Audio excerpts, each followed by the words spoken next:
Welcome to The Incompetent Griller, where I'm going to teach you, an incompetent griller, how to look like you know what you're doing when grilling in front of your family and friends. Today we'll be making bacon pinwheel burgers on a Weber Kettle grill. To get started, light some charcoal in your chimney, then head inside to make your burger patties. To make pinwheel burgers, you'll need bacon, hamburger meat, and a barbecue seasoning of your choosing. Say no more. If it's giving people meat, then I'm on board. I've always said humans need more animal blood. It keeps the spine straight. You can use regular or thick-cut bacon. It's all delicious. I'm using thick-cut because that's what my wife bought, and I'm hardly going to waste it. After all, it's bacon. Begin by laying out 2 bacon strips, then spread out a layer of ground beef on each. Roll one up in a pinwheel shape, then put the first roll on top of the second strip and roll that up like a delicious meat lover's cinnamon roll. By using 2 strips of bacon, you're getting something closer to the size of an actual hamburger.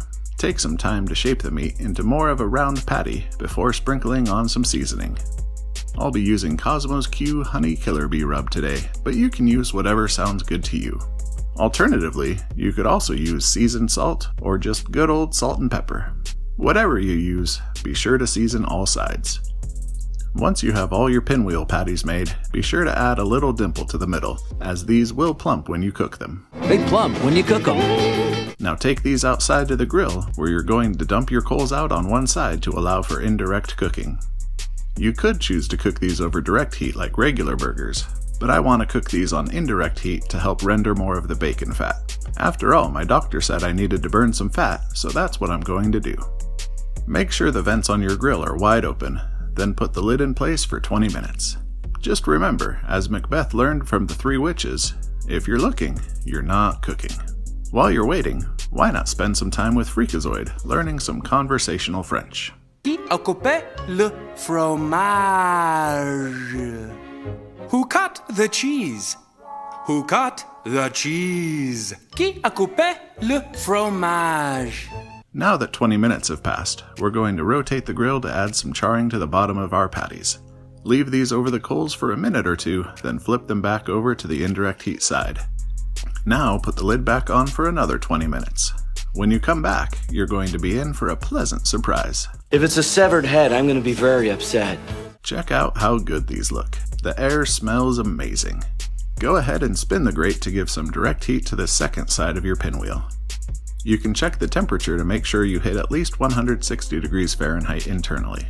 We're at a little over 170 degrees, which is not going to dry out the burger, as we still have that bacon fat on the inside to keep the patty juicy. If you look closely, there's also a lot of bacon grease dripping down the kettle, so you would be wise to use a tray to catch these drippings when grilling these yourselves. Now, do you remember the phrase Freakazoid taught you? Qui a coupé le fromage? That's right, he taught you a phrase about cheese. And while I've made a lot of mistakes in my life, adding more cheese than what the recipe calls for has never been one of them. So we're going to add a slice of American cheese on top to turn these into bacon pinwheel cheeseburgers. You can place the lid on for a minute to help melt the cheese. These bacon pinwheel burgers look beautiful. If you like your buns toasted, you can spread some butter or mayonnaise on the buns and give them a quick toasting over the coals. Be sure to put the lid on to squelch the grease fire before you try toasting any buns though. Just keep a close eye on the buns, as these coals will toast them up fast. I'm going to stop this video now so I can celebrate the invention of fire by eating this delicious meat creation. Let me know of your own successes down in the comments after trying this method yourselves. Have a great day.